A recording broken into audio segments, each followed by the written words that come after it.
we are focusing on nursing homes. Joining us live is DeAnn Walters. She is the Director of Clinical Affairs at the California Association of Health Facilities. Good morning. Good morning.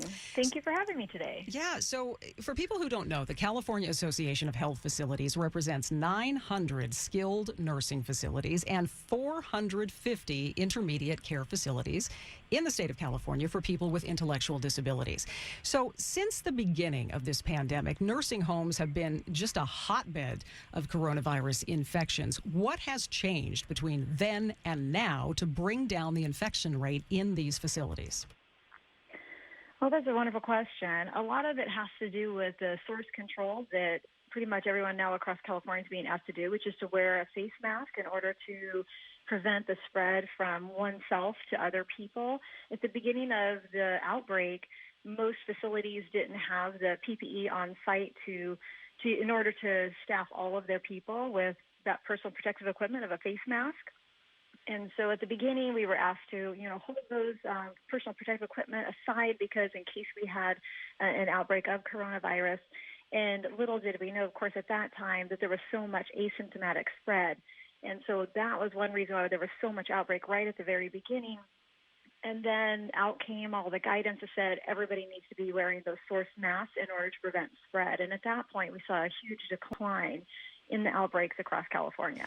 At the very time that the pandemic was beginning, the Trump administration moved to fulfill a very long-standing industry goal, and that was to waive the requirements that nurses' aides have 75 hours of training and allow people who study only 8 hours online to become caregivers as this pandemic was beginning. Wasn't that the wrong thing to do at that time?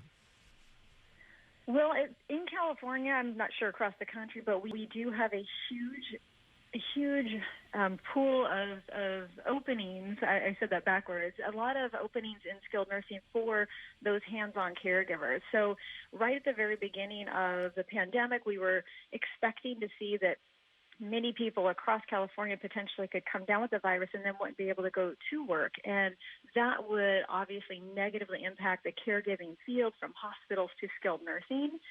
So in order to try and backfill and provide some additional support in case that were to happen, a lot of regulations were adjusted so that way those positions could be provided for, because we know that having someone with a resident who has some level of understanding of how to take care of them with the oversight of the licensed staff would be better than having nobody there with the residents. And we were really worried that would be a risk factor if the pandemic hit the skilled nursing sector. So can't really say it was a bad thing. Those people were not licensed. They wouldn't be necessarily truly certified and recognized as such, but they would be able to bolster the staff that were in the nursing homes who were licensed and certified in order to make sure the best care is provided to the residents in the nursing homes. There are the caregivers, and then there are the family members, and oftentimes family members know their family members best. And it has been heartbreaking in this pandemic that so many people have been unable to spend time with their loved ones in these nursing and care facilities because they're not inside. They're not allowed inside for the visits. And a lot of that has to do with the infection rate inside these nursing homes. So when is that going to get under control so people can get back inside the facilities to see their family members? Well, the actual initiation of the visitor ban, as some people are referring to it, is because they didn't want people in the community who were part of the spread to bring it into and share it with the most vulnerable people, which is what these nursing homes are taking care of. So it was less because there were infections inside the nursing home, other than truly to keep the infection from getting into the nursing home and affecting the most vulnerable. And it is heartbreaking for our families to not be able to come into the nursing homes, as well as it's really hard for the staff because as the families of the nursing home residents are there on a regular basis, whether it's daily or weekly, the staff really gets to know them and they care about them. And so it's really hard for them not to see them in the regular routine that they have as well. But the staff, of course, are trying to set up the video chats. And of course, you've seen all the wonderful parades by the buildings and the window visits and a lot of really creative ways for families to stay in touch with their loved ones. It is absolutely heartbreaking that they can't be in person and we can't have that personal touch. But I know that the facilities are really doing everything they can in order to bring that in. And in regards to the second part of your question about how to get it under control, really, we need the community at large to truly follow the orders to be masked, because as soon as the rest of the communities around our nursing homes have a reduction in outbreak or a reduction in deaths, then we would be able to open up by guidelines to visitation. And so at this point in time, our hands are tied. We cannot open up until those things are in control. And as long as people are not conforming to what we're being asked to do to protect other people's safety, say by wearing that source control, we won't be able to open the doors because we have to provide for the safety of our residents. DeAnn, let me ask you this. We're talking to DeAnn Walters, by the way. She's Director of Clinical Affairs at the California Association of Health Facilities. There are more than 50,000 people who have been in nursing homes who are dead as a result of the virus. And many people that I talk to who have parents or loved ones that they know or friends that they know that are in nursing homes say, I just don't trust it in there for a person that I know. Why should they trust it? Well, I usually look at it the other way. Nursing homes are providing more precaution than any other place that I am aware of besides the hospitals. I know when I go to the grocery store, there are people who are wearing their masks on their chins, so I'm happy their beards are protected, or they're not wearing masks at all. And so I feel much more vulnerable there.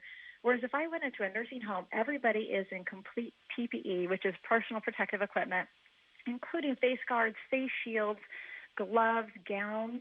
At the beginning, of course, of this pandemic, those things were not available. It's not something that a nursing home, which is supposed to be very home-like, had available. And so when all those supply chains broke down, there wasn't enough right at the beginning. But now that those supply chains are back in place, everybody is doing everything that they're supposed to do with the PPE, plus they have intense infection prevention. And I would hate to admit, I don't cover my home, even when I come back from the grocery store, with as much intention as a nursing home. So being in a nursing home, actually, they have more going on in regards to preventing the spread of infection than in any other place that I go out in the public. So I would feel much more protected there. I know the reason for that fear is just because they cannot see it. So that is where the difficulty is. So I encourage all the families to reach out to their nursing home and ask them what protocols they have in place, because then they would find out that they really are doing intense infection control, and they're really on the PPE and checking anybody that comes to the door for potential signs and symptoms of the infection. So a lot of people think, because they just can't see inside, that things are not being done. But the reality is they're working diligently and with passion for the protection of their residents in the nursing home. Some people, though, are taking their loved ones out of the nursing homes because the pandemic seems to keep going on, and the video chats are just not enough for them. Do you know a percentage of residents who you have lost in terms of just being pulled out of these centers since the pandemic began? Oh, I wish I had that information for you, but I just don't. I know that I've heard anecdotal data across the state. Some residents are being taken home, and I can totally understand that, because not being able to see your loved one, and as long as you're capable of providing them with 24-hour nursing care, which is what they need to do in nursing homes, then, if that's where your heart is, then that's really just what you need to do. But I've also heard in some places where they've had outbreaks, and to be honest, an outbreak can be one or more residents with the coronavirus. So I just want you to understand that we hear it on the media, like this 60 people, but a facility must consider one or more as an outbreak. And so when that happens, the facility notifies all the family members that are at the facility. And in several cases that I have heard, they've said, listen, we understand your loved one doesn't have coronavirus at this point in time if you want to take them home. And so many families said, no, we appreciate, we trust you, we know you're doing everything you can. I personally cannot take care of my parent 24 hours a day. Sure. For whatever the circumstances. So I've heard both sides of that story. All right, DeAnn, we have to go. DeAnn Walters there, Director of Clinical Affairs at the California Association of Health Facilities.